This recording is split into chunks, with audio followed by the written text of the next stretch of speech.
Muy bien, ya es momento de meternos en la columna de hoy, en la columna de Ciencia Vecina. Hoy tenemos como columnista a la persona que se ha encargado de gestar este espacio, la persona que ha articulado entre la comunidad científica y la Radio Tortuga. La tenemos a María Paula Ávila, a quien le voy a dar la bienvenida. ¿Cómo andas, Pau? ¿Todo Hola bien? Mateo, bien, bien. Bueno, me alegro mucho, muchísimas gracias por llegarte ahora como columnista. Has venido a veces en modo de acompañante, hoy ya tomando el protagonismo.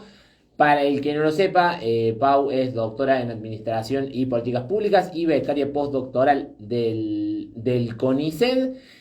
¿Qué vamos a conversar hoy, Pau? Bueno, buenos días a quienes están escuchando del otro lado. Gracias por este espacio. Por favor. La verdad es que ahí voy al tema, pero esto de la columna de ciencia vecina se gestó en el espacio, digamos, de la comunidad científica de Parabachasca. Y ahí, bueno, estaba este vínculo con la Radio Tortuga que bueno, ya sabemos y conocemos cómo trabajan y afortunadamente se dio muy naturalmente y de manera muy hermosa para todos los columnistas y para quienes todavía no han No han participado y van a participado. venir durante estos meses que siguen. Así que bueno, viene siendo un trabajo colectivo, poco así de hormiguita, como vamos pudiendo, pero bueno, ha sido así en conjunto. Y bueno, para hablar hoy de las políticas de protección de los bosques nativos, que resume un poquito mi tema de investigación desde hace muchos años, Ujú. eh, también contar que a mí me parece que el conocimiento científico, la ciencia, siempre es un trabajo colectivo. O sea, es un producto que se hace colectivamente, que sin diálogo, sin intercambio, sin pensamiento crítico entre pares, bueno, ninguna persona llega a ningún resultado sola, ¿sí? Entonces, bueno, como que nada sale de la nada, de alguna forma, y ese trabajo colectivo es parte de las instituciones en las que yo estoy inserta, además de Sí. esta red de Parabachasca que está buenísima, que es como lo más nuevito que ha surgido.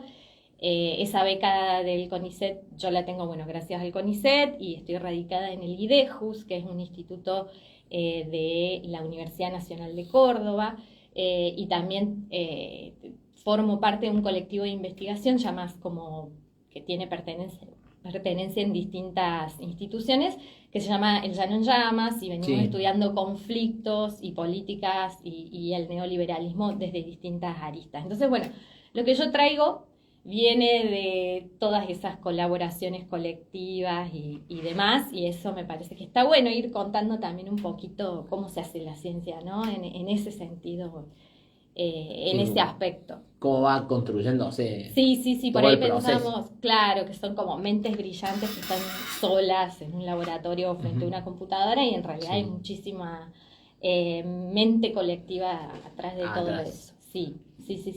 Así que bueno, con respecto a esto de las políticas de protección o de desprotección, Sí, entre paréntesis, de bosques nativos, porque los hechos así a simple vista nos muestran que el deterioro de los bosques nativos en términos así generales está muy avanzado. sí. Se puede ver desde muchas aristas, lo Ujú. podríamos analizar desde un montón de lugares, es más, es hasta interdisciplinario, ¿no? Un montón de disciplinas podrían decir un montón de cosas sobre esto. Sí, sin duda. Sí, no, no sé, Y podríamos estar haciendo un toda la montón, columna hablando de las vías por las cuales, de las disciplinas por las cuales se exacto, puede sí. enfocar la problemática. Sí, entonces, bueno, la aclaración por ahí primera es que traigo una mirada o una pata de este problema. Eh, y bueno, es la invitación a ver si sale, que lo podamos relacionar también con la coyuntura de lo que está, de algunas cosas que están pasando en este momento Sí. en la política en general en nuestro país.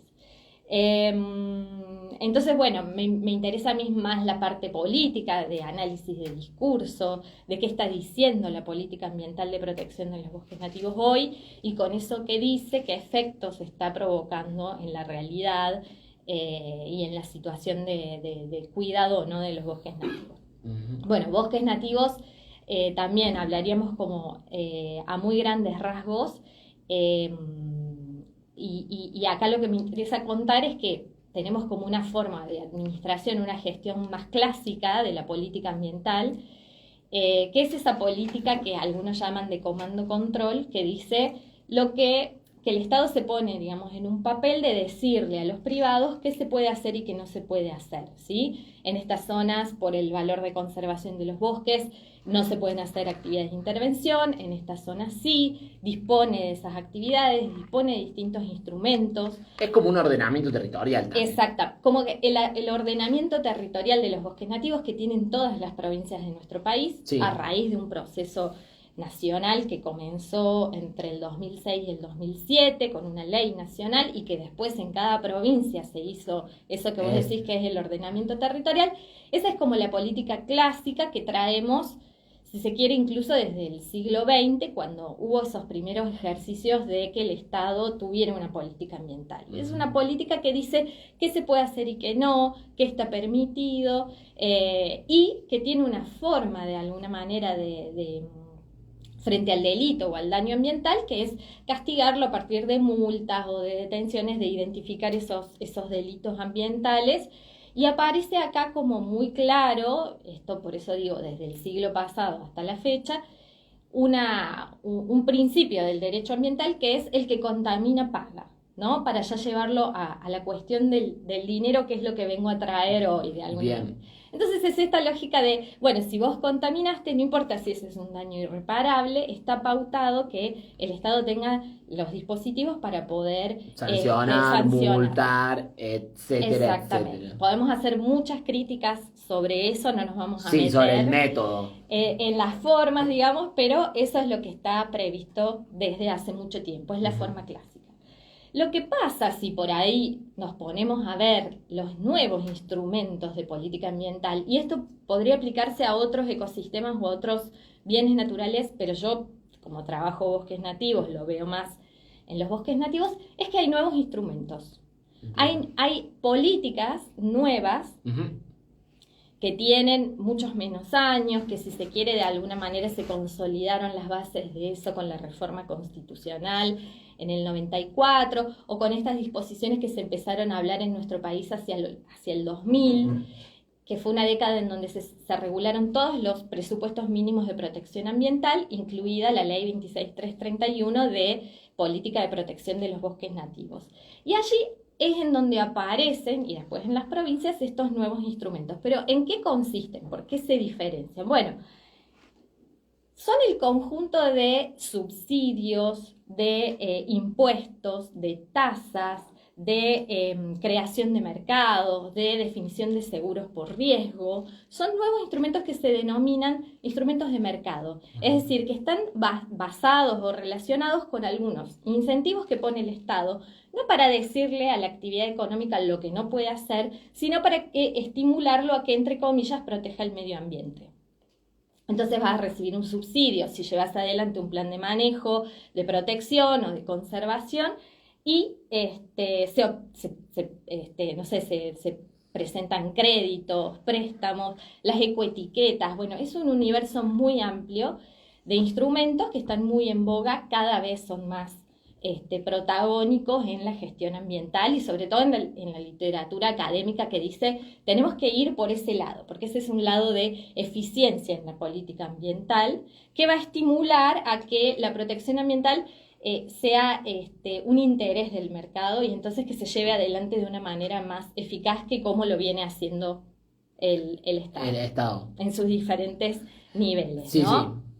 Bien, bueno, vemos que tampoco es que la otra política que decíamos de comando-control viene funcionando, porque en realidad lo que vemos es una destrucción del territorio tremenda, donde esas disposiciones o los ordenamientos territoriales no se implementan adecuadamente, y los incendios en la Patagonia, o los incendios en la primavera en Córdoba, o los incendios en Corrientes también en este momento, son prueba de que está todo fallando de manera bastante catastrófica. Sí. Pero además de esa crítica que podemos hacer y que es muy interesante, mi idea es que empecemos a ver algunos de esos efectos de estos instrumentos de mercado. Eso es lo que estoy estudiando como en este momento. Si vamos bien, si me siguen, igual vos, si hace falta, vamos a un poquito más. Pero para hacer énfasis tiene que ver con hacer que la protección ambiental sea rentable, con que tenga utilidades, con que se muestre como un estímulo interesante. Sí, es la contracara de lo que se manifiesta cada vez que hay incendios, sobre todo en Córdoba, Sí. Que es el desmonte para urbanizar. Habría como distintas, para el avance del capital inmobiliario, agroexportador, digamos, con el extractivismo, Sí. para distintas formas, digamos, de expresión de la destrucción de la naturaleza para la rentabilidad, Ujú. se dan distintas condiciones de posibilidad. Y esas condiciones de posibilidad son políticas, son jurídicas, son legales, digamos. Y estas también lo son, pero desde el punto de vista de lo que estimula. Es como que el Estado va a indemnizar para que el mercado aproveche y optimice, digamos, saque beneficio de la conservación ambiental. Bien. ¿Qué hay hoy por hoy, como por ejemplo en Córdoba, muy importante? Algo que se llama pago por servicios ambientales o que se llama pago por servicios ecosistémicos.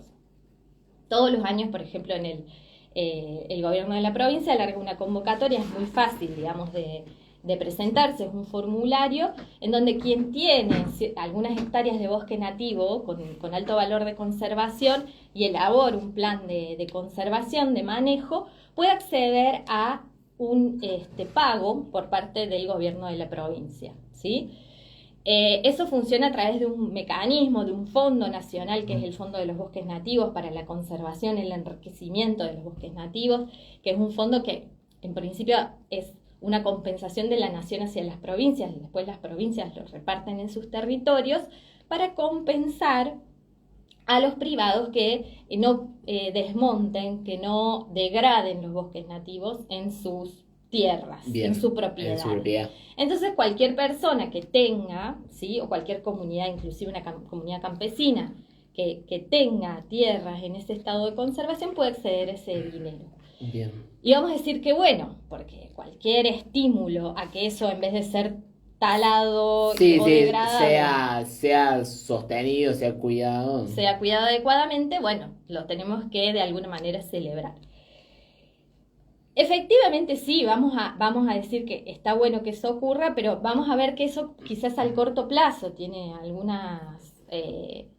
algunos efectos positivos, pero Sí. puesto en una cuestión llamada de racionalidad macro, trae problemas, ¿sí? Trae algunos problemas que voy a tratar de que desarrollemos. Bien, sí, me Bueno, interesa. ¿qué está atrás?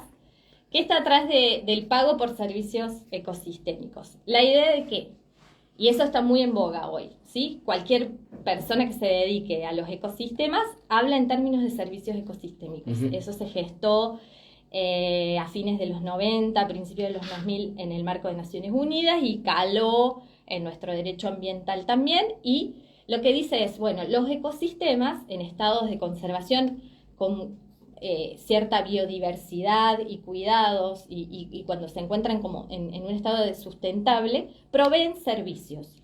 Esos servicios son un montón de beneficios que no es otra cosa que lo que la naturaleza hace, digamos. Entonces, si vos tenés un bosque, no es solamente lo que podés obtener inmediatamente de ese bosque, de ese conjunto de árboles, sino todos los beneficios que trae, paisajísticos, recreativos, para la obtención de medicinas, para la protección de cuencas hídricas, por ejemplo, para la protección del suelo, en contra de la desertificación.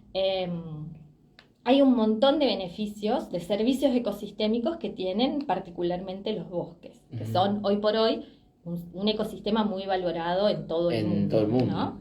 Bien. Entonces, lo que se paga cuando el gobierno, el Estado paga por servicios ambientales, está pagando eso. ¿Cómo eso se mide? ¿Cómo eso se calcula?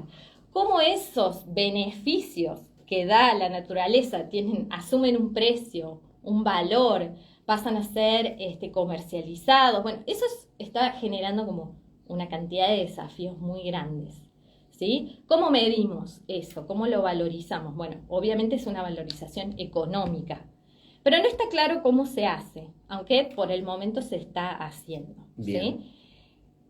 Y eso nos lleva a dos cuestiones importantes. Primero es que se miden en términos de los beneficios que tienen para la vida de los seres humanos. Y eso, desde el punto de vista de las ciencias sociales, es una visión antropocéntrica. Es decir, los medimos, los valoramos, los analizamos y los calculamos y les ponemos un precio en función de los beneficios que trae para los seres humanos, ¿sí? Entonces ponemos al hombre en el tope, digamos, de la jerarquía de quién se debe ver beneficiado por esto. Bien. Pero además tiene una valorización completamente utilitarista, digamos. Hay una parte que dice, bueno, hay que valorar a los ecosistemas y a la naturaleza por sus beneficios intrínsecos, por su valor por sí mismo. Sí. Pero acá no, los vamos a valorar por una cuestión de utilidad. Bien.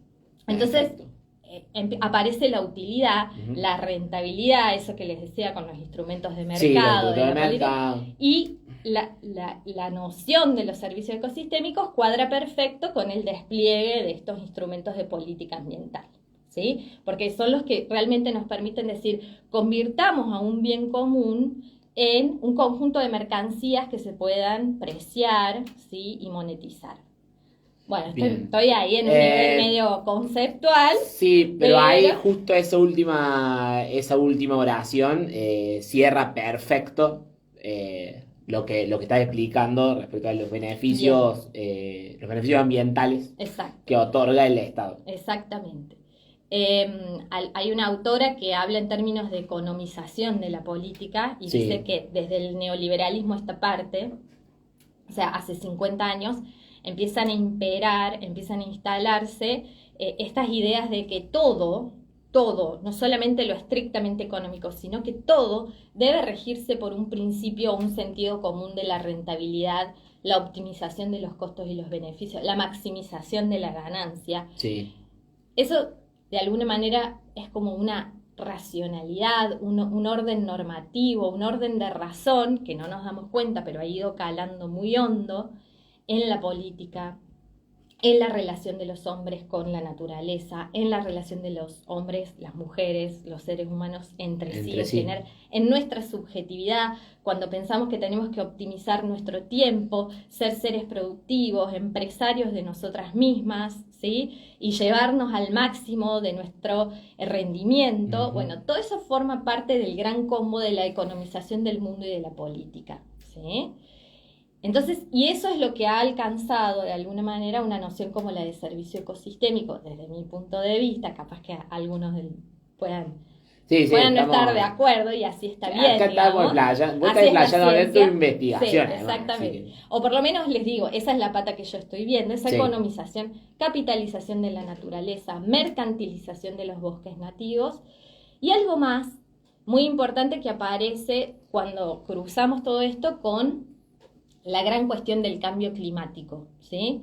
En lo que es el cambio climático tenemos todas las acciones de adaptación y también las de mitigación. ¿Cómo podemos mitigar el avance del calentamiento global, el cambio climático y demás? Sí. Bueno, apareció que un gran servicio ecosistémico de los bosques es la captación de emisiones de gases de efecto invernadero, ¿sí?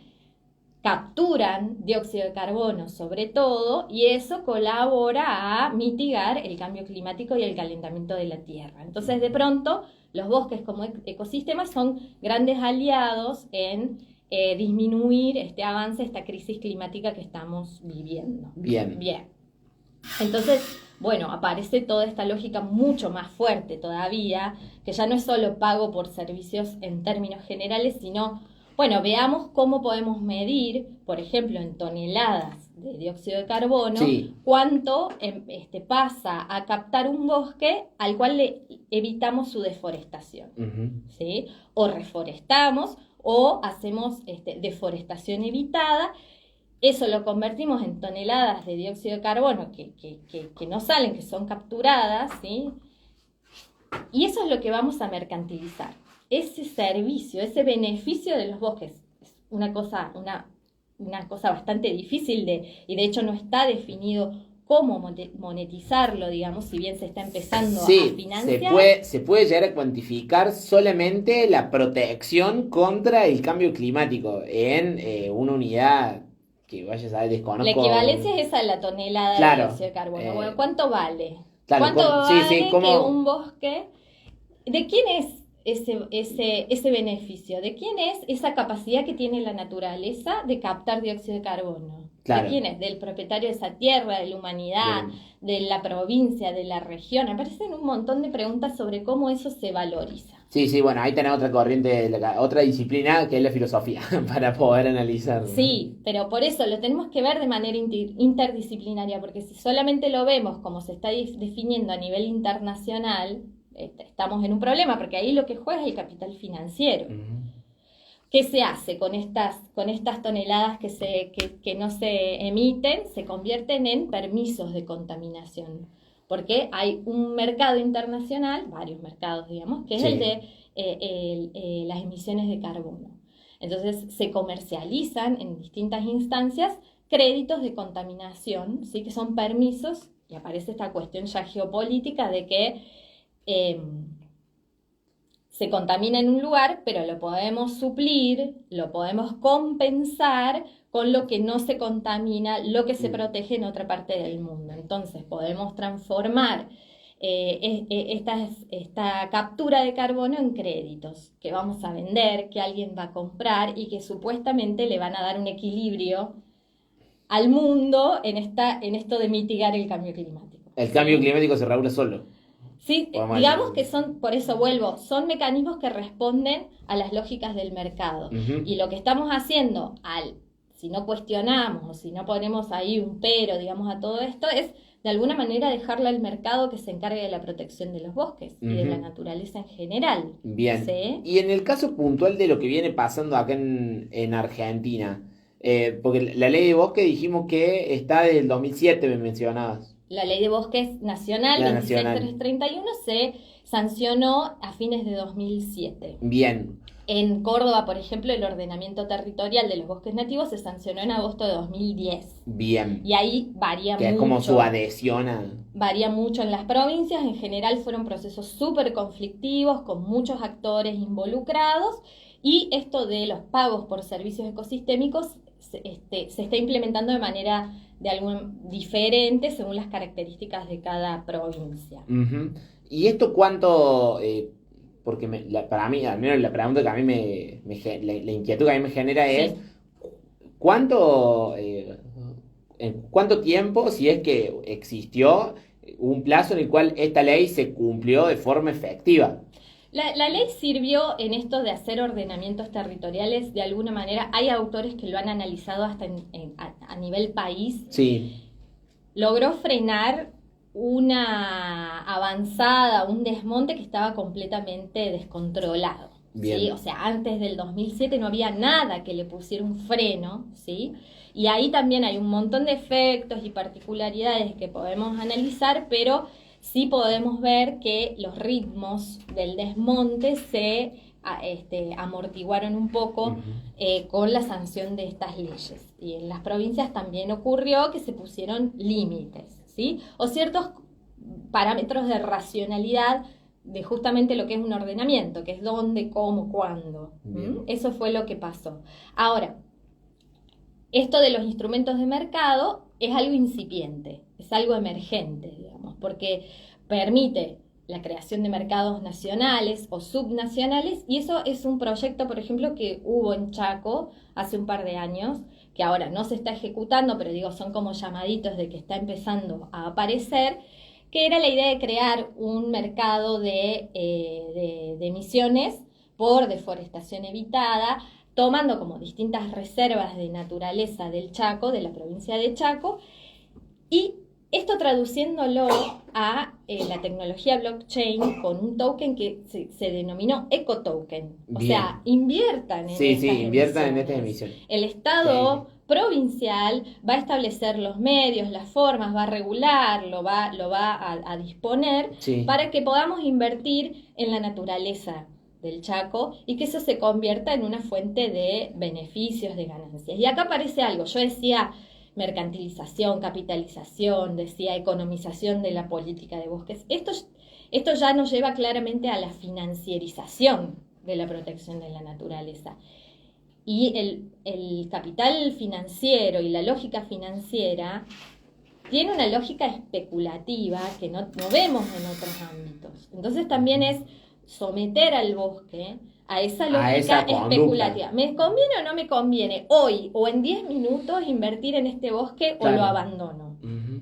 Bueno, o sea, es una timba ambiental. La timba, exactamente.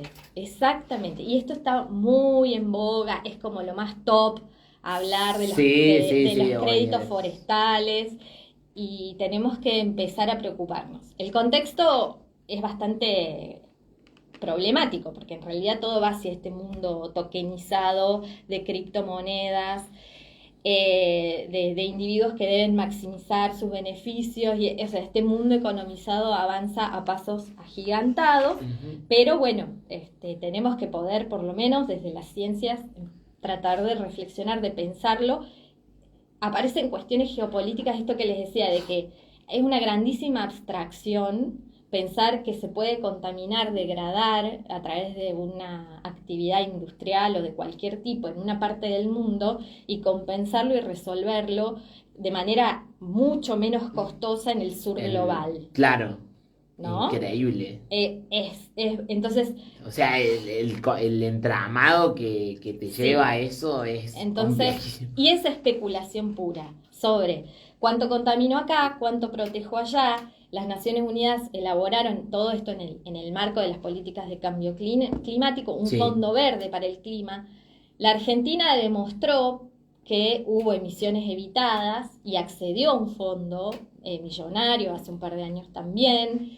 Y esto supuestamente se debe traducir en políticas nacionales y provinciales de protección de los bosques, pero estas cosas se están ejecutando, ¿sí? Están ocurriendo sin que se resuelvan estas cuestiones filosófico-políticas de cómo se valora, se monetiza y se calcula todo esto, y qué tipo de instituciones y estructuras jurídicas necesitamos para darle cabida a estos instrumentos, ¿no? ¿Y qué pasa con las poblaciones y las comunidades que habitan esos territorios? Que está bastante observado en otros lugares del mundo, como por ejemplo en el sudeste asiático, que se hace mucho de esto del pago por servicios ecosistémicos y las emisiones evitadas, que son dejadas de lado, que son violentadas, que hay conflictividad, que es poco lo que se protege, digamos, en la naturaleza y mucho lo que se especula sobre esas tierras.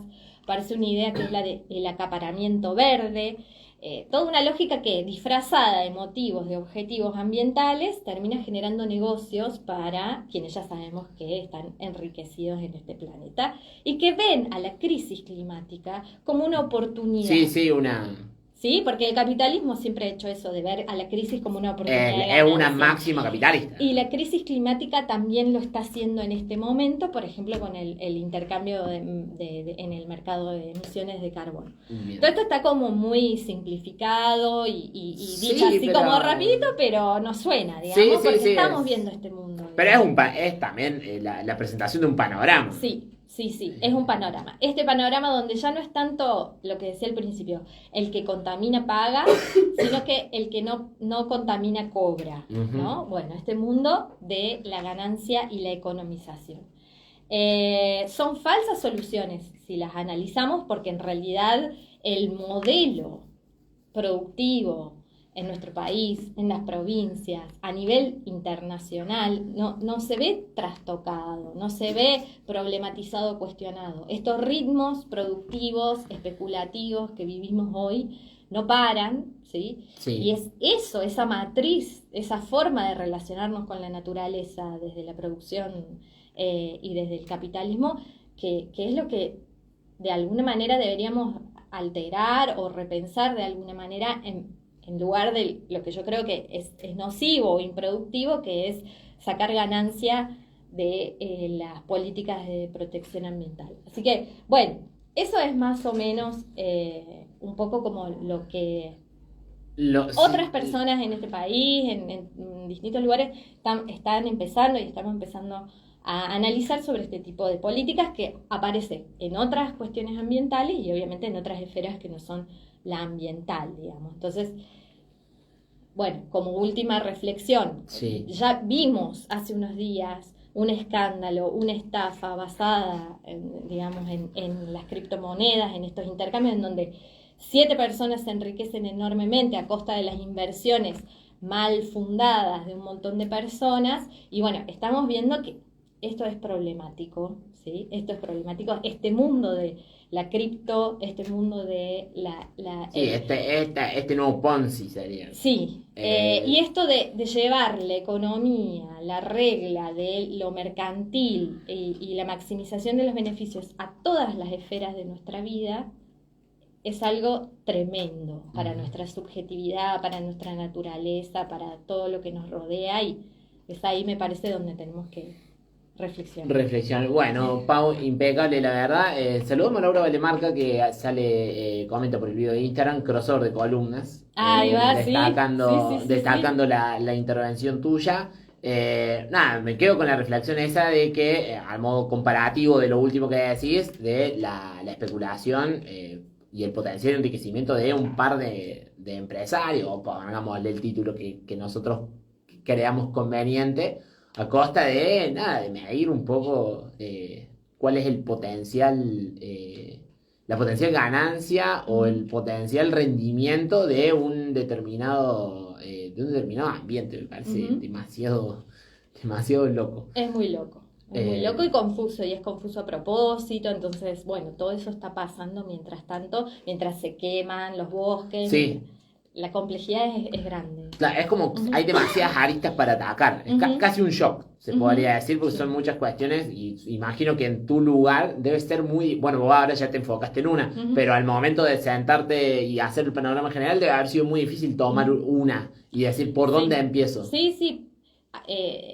Idealmente deberíamos poder tener tiempo para, a lo largo de muchos años, poder ir explorando distintos aspectos, ¿no? Eso es lo que está también un poco ya yendo a lo que es el sistema científico. Hoy está bastante hackeado, digamos, porque no sabemos si vamos a poder seguir analizando, estudiando estas cosas o qué. Bueno, mientras tanto lo seguimos haciendo, por supuesto, pero nos falta dinero y financiamiento para poder seguir con estas líneas de análisis, para poder entender, sacar estadísticas, cuántas hectáreas se están quemando, cómo proceden estos instrumentos, cuántos hay en el país, o análisis ya más de discurso, cualquier tipo de investigación que se haga sobre requiere una financiación que hoy no... Necesita de una financiación, necesita de investigadores formados, es un shock en distintos planos. Bueno, creo que ni falta hace preguntarte cuál es la finalidad, el aporte social que hace esta investigación. Creo que queda demasiado claro. Sí, el punto de partida es la crítica. La crítica y no dar por sentado, no tomar como familiar esto que no es natural. O sea, esta forma de vida y esta forma de vínculo con la naturaleza y entre las personas no es natural.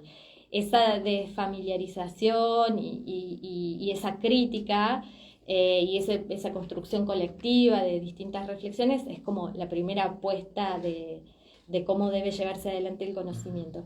Y esto debería abonar en distintas coyunturas según las posibilidades, ¿no?, a la definición de las políticas públicas.